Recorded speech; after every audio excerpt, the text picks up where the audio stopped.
Hello, World of Tank Buzzers, it's Littlefinger. Hey, following up my review of the Vulcan, we're going to move on into the Hafen. And yeah, this is a Tier 7 medium tank in the Hybrid Nations, currently for sale in a couple places. I got it out of the $60 bundle with all 5 of these Valkyrie Chronicle tanks. And this has become almost one of my favorites.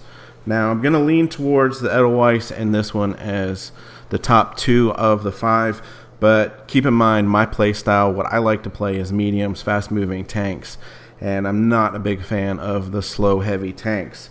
With that being said, all 5 of these tanks are fairly unique in their own way and do play completely different. Now, if you look at the Hafen here in the garage, it's an interesting looking tank. You've got the tracks hanging well over the front. You've got a nice sloped armor. You've got 7 degrees of gun depression, and you've got an 82 millimeter gun. Your pen's at 145, and you're doing an average damage of 190, which is the worst, obviously, as far as damage per shot of the 5 tanks in this series. 12 degrees of elevation, 12 of depression. Looking real quickly, and it came with 9 equipment slots unlocked. And so I am running gun rammer, defense system, improved optics, enhanced gun lane drive, enhanced armor, and we'll get to that in a little bit. This one's kind of could be on the fence for me, but when you see the games that I've had in this tank, it is troll as far as armor goes. So that's why I went with the additional 4%. We've got the engine accelerator. The refined gun could certainly make an argument for the vertical stabilizer on this, just because you are a medium, you're moving a lot. But this is the way I've been running it, and I think it's been working out pretty well. Enhanced tracks, and then consumable delivery system. 27, 13, and 10 on the ammunition, and we're making sure we're buying that with credits. Provisions, I'm just running the top 3, and then this is standard for me with repair kit, multi-purpose, and adrenaline. Alright guys, back on blitzstars.com using Tank Compare just to compare these 5 Valkyrie series tanks. And then I pulled up the T-43 just because it's probably one of my favorite Tier 7 non-premium medium tanks. And you'll see damage per minute is right on up there for, the 4 other Valkyrie tanks. Obviously, it does lack a little bit to the T-43. Your pen's pretty good at 145, but it is the lowest of those 4 other tanks. Alpha 190 again is the lowest, so this is a little bit of a disadvantage, meaning you've got to be exposed a lot more to get your shots off. You can't just hide, peek-a-boom, hide, reload. You got to be exposed a lot more with a fast-firing gun, and I'm not typically a fan of that type of play style. But it has been working pretty well for me just because this armor is so troll. As we move down into weapon handling, decent numbers here. 1.7 on the aim time is obviously the best in the class there with these other tanks. Dispersion's not too bad either. Gun depression, 7 degrees, certainly very workable. As we move into movement and mobility, we've got 52 kilometers as our top speed. The soft stats are all very good, except for the camo and camo aftershot. You'll see that all the other tanks are better, and I'm not sure the reason for this, other than maybe it was Wargaming's way of kind of balancing out the tank a little bit. So you're going to expose yourself after shooting a lot more with this tank. If we move down to miscellaneous and extras, just want to talk about the hull and turret armor of 100. On the front and 120 on the turret, but what's real interesting is you've got 120 on the side, and you've got a little bit of spaced armor as well. So you're gonna find you're gonna get a lot of bounces on this tank if you can get shots ricocheting off of the side, which I think is kind of what happened to me in a lot of these games. So that was a very interesting statistic I found with this tank. Alright guys, just wanted to pull up Armor Inspector real quick just because this tank is so unique with its shape. But really here, if I pull up a tier 6, you got a German heavy, you're going to see a lot of green there in the front. The turret, has a very small shape, so lots of red and green in there, so you're going to get a good amount of bounces. But just note here, up to about 20 degrees, you're going to see a lot of red. And even on the top portion of the hull, all the way over to around 40 degrees. The bottom section does have that spaced armor, the side skirt there, so I think this tank could be effective at side scraping, and you throw in its movement and mobility, it can play in quite a few different ways. But the interesting thing is, even if we go down to a tier 8, you really don't see too much of a change. Yeah, that side at 24 degrees now goes green versus it was at 40. So just keep that in mind as you're playing the tank. Alright guys, first game I'm going to show you here is as bottom tier Desert Sand Supremacy game. Looking at their tank composition, and I'm seeing 4 tanks that are most likely coming over to A.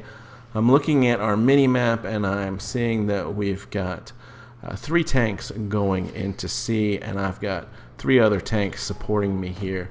Pantera and Comet are the first to spot up.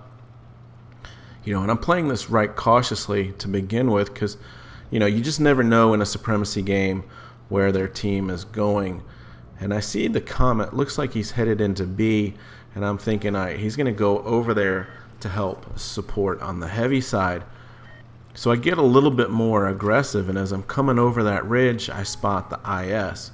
So, now we're in a little bit of a situation where we could have the entire team here crashing in on A.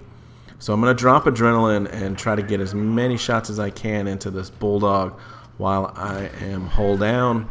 He is going to rush around. We're going to permatrack there his turret twice. Poor guy.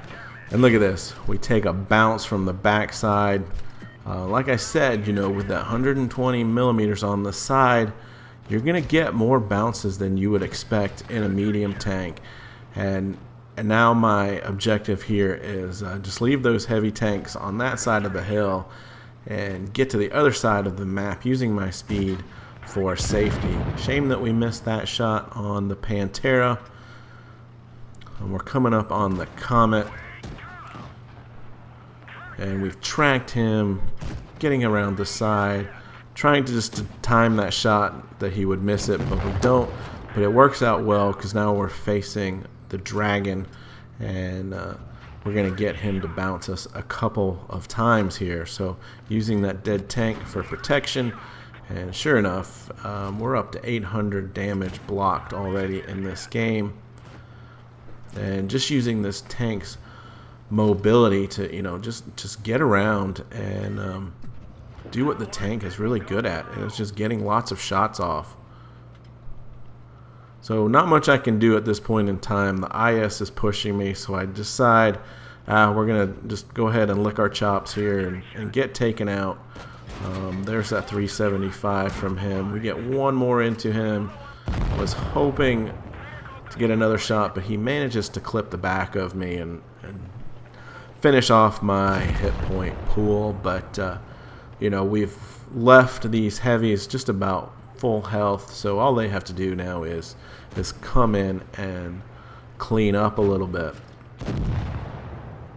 So we're gonna finish this game as bottom tier with 2873 in damage, and I played more like a light in that tank with the fact that I was always moving, got 16 shots in, and just tried to continually face my opponents wherever possible. So in the second game, we're going to go to Vineyards, another Supremacy game, and obviously with my speed being top tier, I am headed to Cap A. obviously, well, maybe not obviously, because I see it so many times in games where tanks just ignore, or team members just ignore caps. But it is really important, and it certainly helps you out a lot if you are trying to get mastery games. Capping bases and holding bases for the entire game is a great way to help with your experience points. So we get the cap all by ourselves, which means those are experience points we're not sharing with anybody else. Looks like our VK is going to head down here one-on-one. Maybe not the best use of his armor by driving past the P-43 there. So you can see how we're staying behind the rocks, just taking our shot, backing up, and just dishing out the damage. And we're going to come around here, finish off the P-43, and we do take a shot from the E-25. Now we start taking shots here from the KV-13, and I want you to notice how many times he bounces. So that was the first one. And he's gone behind the building, so looking around, and I see that red dot behind me starting to move. So that's that E-25. He's coming around, so I want to angle towards him just in case I can get some deflections. But he is super aggressive, and we know he's got a super high rate of fire, more DPM than I do, so he can finish me off if he just gets a little bit of help. There's another bounce from the KV-13, and we get a high roll for consecutive shots hit. Another bounce from the KV-13, and it's a one shot each, and I managed to take him out, and we're at 2346 in damage. And that poor old KV-13 just can't catch a break. So we're kind of feeling a little bit invincible at this point in time, right? So we're going to come around and aim, just drive straight at him. And what do you know? There is another bounce. Another shot into him. And yeah, we're going to finish him off for the final kill. 3 kills. 2904 in total damage with a base captured. Gonna give us a mastery game with 1162 experience points. So again, you just saw a large amount of bounces from a medium tank. Alright, I've got another game as top tier here on Yamato Harbor, and we are telling the team we're going to C. And this turns out to be a really tough dogfight of a game, because what you'll notice quite early is that their entire team comes to the cap here at C. And we've already taken a bounce there from the Sentinel, getting our second shot in on the P-43. And so now you're starting to see a lot of red dots all around us. Another bounce. P-43 is coming behind us. Another bounce. So we've already started out here with 545 in block damage. We've got 3 of our teammates all just sitting on A right now. I mean, they've already capped that base. They're not moving. I'm not sure what's going on with them.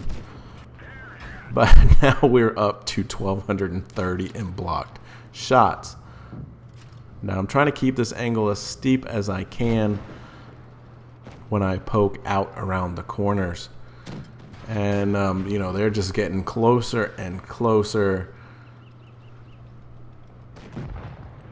When you start seeing an SU trying to climb over the hill there, you know it's time just to go ahead and cut your losses and get out. So we trade shots and get to safety, really. Get all of those tanks the other side of the big berm in the middle of this map.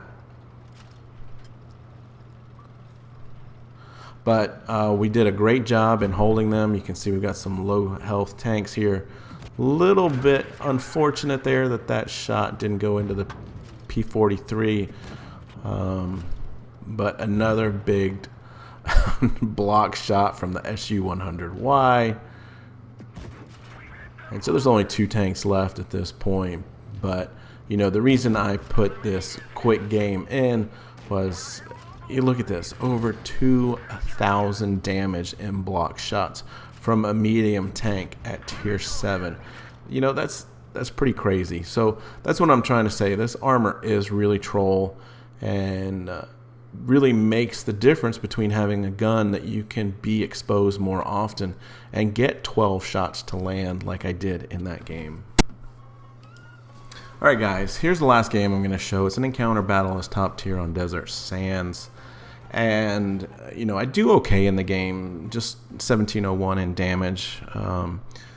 But I really want to display this game primarily.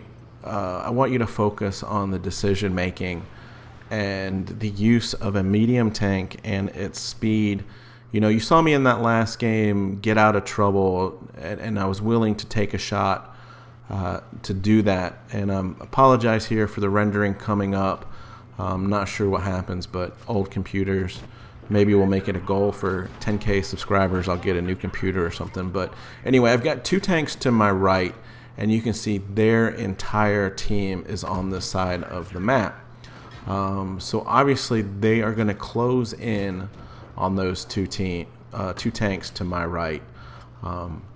And we've been lucky enough here to block 600 in damage, 800 in damage now, and 1,000 in damage here, and you know, kind of slowed the push a little bit. But had I gone to the right, you know, I would have been trapped in there with those 2 tanks, and they're obviously not going to be long for the game. And part of the problem here is this Vulcan that not coming onto the side, who is focusing on their KV2, the other side of the map. So you can see we're down 2 tanks already, and I am going to use my speed to push around the flank. And it was the only way that this was going to be a successful game. We got to let them push. We've got a camper TD sitting in the back, and we really haven't had much success yet. You can see we're only at 751 in damage, and we're down 2 tanks. So we do even that a little bit, but we're going to go back down 2 tanks here real quickly. And I want to get down into this ditch without losing any more hit points, so I can get into a little bit more of a hold down position. So we're going to track the Chaffee there, and our high rate of fire, we're going to get 2 shots in, and now we're going to come in and finish him off. So we're now down 1 tank when the SU comes over the top and misses his shot. So he's going to try to get behind this dead carcass, but he's showing enough that I can finish him off. And now we've evened it up at 2 on 2. And I just felt like, you know, that was a good decision on my part to move on over and kind of get behind their flank and not allow them to, you know, to push too hard in any one direction. And look at this. We miss our shot and we get 1 final bounce, and we come in and get our 4th kill. And 1704, I guess it was, in damage. So, you know, that's why I like these tanks over the heavies. You just can't play a game like that with the Vulcan or the Lupus or the Nameless, really. They're just not fast enough or nimble enough to let you get around the map that quickly. And I felt like that was the difference there in the game. And that's why I have put the Edelweiss as my number 1, and this is my number 2 of the series. So with that being said, I think you've got enough information to make a decision as to whether this is a tank worth buying. I think I mentioned in the last video that I would probably wait for them to come back and be offered as gold at a lower price. But Be that as it may, if you're a collector of all tanks like me, you'll jump at the first opportunity to get them. So anyway, guys, have fun out there. Stay safe. Get educated, not fingered. A Littlefinger out.